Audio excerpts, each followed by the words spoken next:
Қайырлы күн, құрметті көрермен, менің каналыма қош келдіңіздер. Бүгін сіздерге үй жағдайында тұшпара түйіп, тұшпара сорпасын бірге дайындайтын боламыз, достар. Міндетті түрде видеоның соңына дейін көріңіздер, бірге жасап көрейік. Міне осылай жабыспай, езілмей, әдемі болып тұшпараларымыз дана-дана болып піседі. Және де ең алдымен бірінші қамырын дайындайтын боламыз.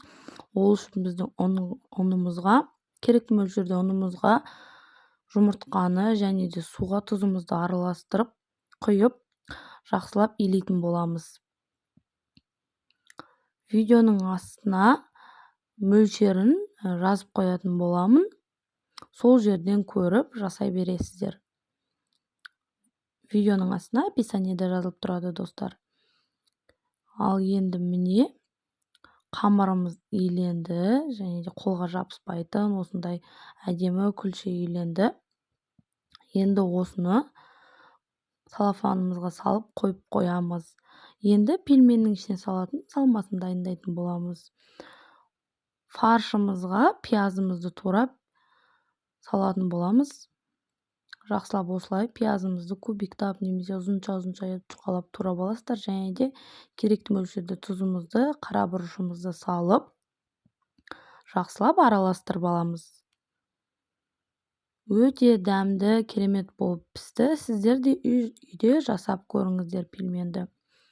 Және де менің каналымда плейлист бөлімі бар. Сол жерден өзіңізге керекті тағы да басқа үй жағдайында жасалатын, қолжетімді заттардан жасалатын тағам түрлерін көрсеңіздер болады. Ал енді осылай қамырымызды екіге бөліп жаятын боламыз.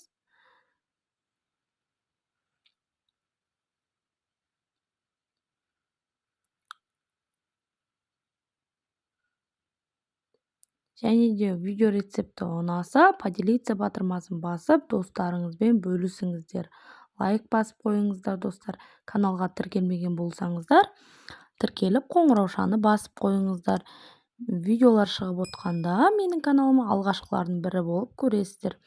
Және де міне осылай жұқалап, әдемілеп кесіп, енді осылай төртбұрыштап бөліп алатын боламыз. Кішкентай кубиктайсыздар, қамырды сөйтіп бөлесіздер, кішкентай қылып тұшпара түйетін боламыз. Міне осылай ішіне кішкене ғана фаршымызды салып, осылай әдемілеп пельменімізді түйетін боламыз.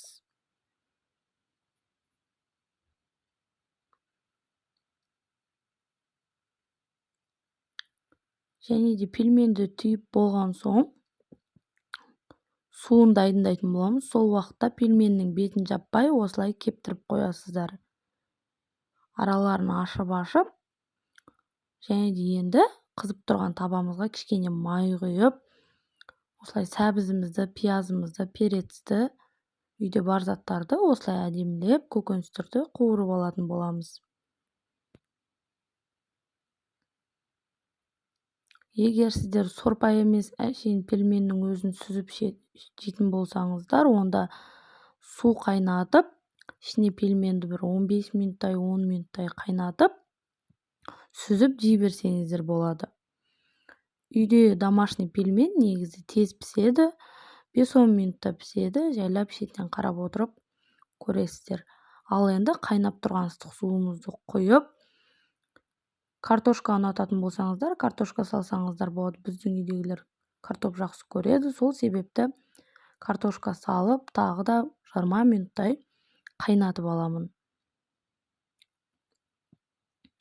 Картошкамыз пісті. Енді ақырындап шетінен пельменімізді салатын боламыз. Оттың астын күшейтеміз. Енді қатты отта пельмендерімізді пісіріп алатын боламыз. 5-10 минутта тез піседі, жаңадан түйілген пельмен болғандықтан. Араластырып қоясыздар, және де енді қатты отта қайнайды. Мына пельмендеріміз пісіп жатыр. Өте керемет, осылай жарылмай, әдемілеп, бүп-бүтін болып, тамаша сорпа болып шықты.